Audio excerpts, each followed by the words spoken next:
Thank you, Madam Chairman, and can I say it's a pleasure to serve under your chairship, and I'd like to thank colleagues in the committee for enabling me to secure this debate today, which is to consider the use of drones in defence. Now, drones are not, contrary to what some people may think, a new tool. The UK first began testing unmanned aerial vehicles for training during the First World War, and later developed them in the 1930s for anti-aircraft gunnery target practice. And much like the noble tank owns its name to Britain, the drone does too. The Hatfield-built Queen Bee radio-controlled aircraft is thought to have inspired the term drone.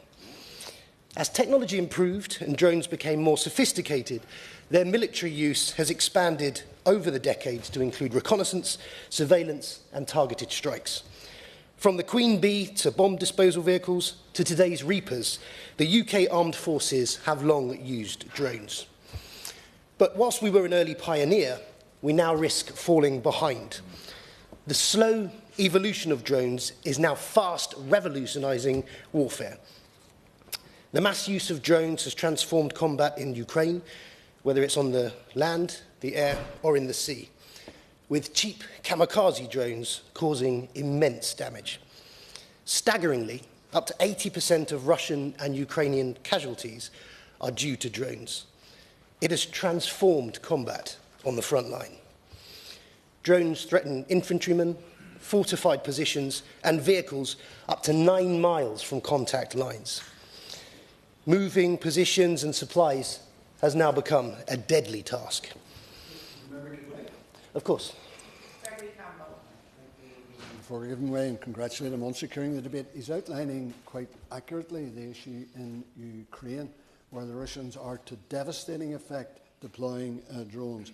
Does he agree with me that unfortunately the West has not sufficiently armed Ukraine sufficiently to counter that threat, to ensure that there is a pushback against the Russian aggressor, and we really need to reassess that threat, not just in Ukraine, but for the future across the globe? Thank you, and I thank the member for his intervention. And it is right that we continue to support Ukraine. Our support of Ukraine is keeping us safe in the West, and we need to absolutely redouble our efforts to make sure that the brave soldiers and people of Ukraine are well defended.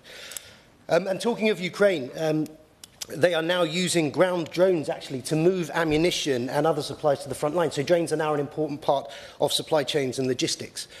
Operation Spiderweb saw Ukraine smuggle 117 cheap first-person view drones to successfully strike a Russian airfield, disabling a third of Russia's strategic bombers.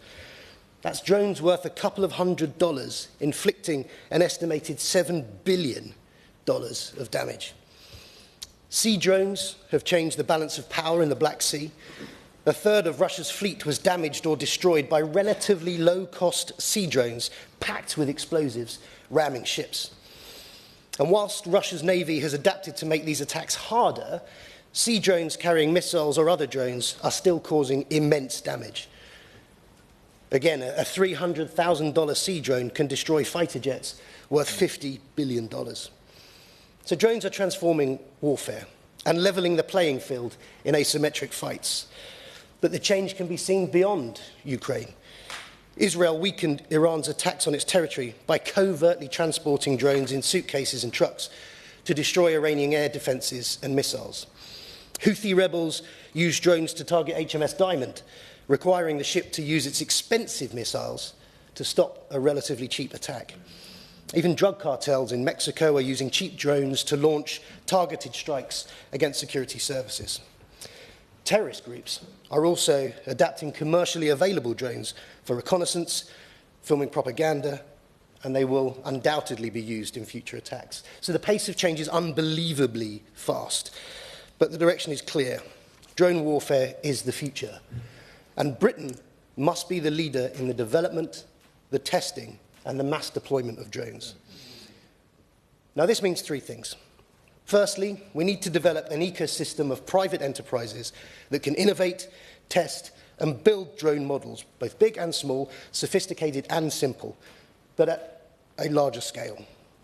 Ukraine is armed with many UK drones. We've supplied some 70,000 already, with a target of 100,000 by the end of the year. But this pales in comparison with the numbers required for drone warfare.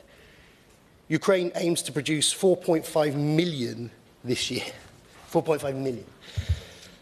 Now, it would take relatively little money to help kickstart a collection of competing companies to build inexpensive or sophisticated drones that will be capable of innovating to keep up with battlefield changes. Similarly, we must also help commercial drone enterprises thrive. While not initially intended, these machines can have military purposes, and they can provide the industrial-scale drone warfare that we require.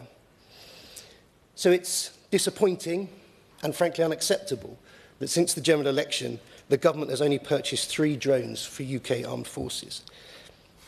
Secondly, with many new drones procured, the UK will be able to start training our forces, learning the lessons from Ukraine. And whilst our brave service personnel do use drones for many tasks, they are not as widely utilised as modern warfare demands. Will my honourable friend give way? Of course. I thank my honourable friend for giving way and for his very powerful speech, which I agree with. Like him, I've been part of the Armed Forces Parliamentary Screen, the Navy part of that, Royal Marines part of that, and I won't say where, but over the last year, he and I have seen drones being deployed, but also, more importantly, innovation going on within the Royal Navy and the Royal Marines, but it is compartmentalised, bitty, and doesn't have the scale that he's talking about. Isn't this the time for the government to use the innovation within the armed forces to actually expand out into the private sector? Thank you, and I thank my honourable friend for his intervention. And this is a good point to mention the Armed Forces Personnel Scheme, which I know colleagues from across the House are part of. And it is a great enterprise where we get to better understand the pressures and the reality that our armed forces personnel face. And he's right. We have visited certain sites where we have seen how drones can be used and how effective they can be for deployment on the battlefield, which is very much the drive of my request to the Minister to look at how we can procure more drones. Going back to what I was saying about Ukraine and our steadfast support of Ukraine, what we've made there are the military links that we have needed to learn how drones can make our British forces even more lethal, and the unmanned assaults that the drones can provide to provide support that those personnel need. Finally, we need to look in equal measure at how the armed forces can counter drones. What can we do to fight them off? The case of HMS Diamond is a particular point. It successfully destroyed 9 Houthi drones, but it did so at huge expense. We've seen the damage cheap drones have inflicted on prestigious targets. They can be Russian jets, they can be ships, they can be bombers, which means we need to clearly defend ourselves from them. As a nation, we cannot afford to let cheaply purchased drones with a grenade attached wreck a multi-million-pound piece of equipment. Now, I know we're already developing solutions like radio frequency directed energy weapons capable of neutralising swarms of drones. However, as we look to ramp up defence spending in a more dangerous world, the threat posed by cheap drones must be answered.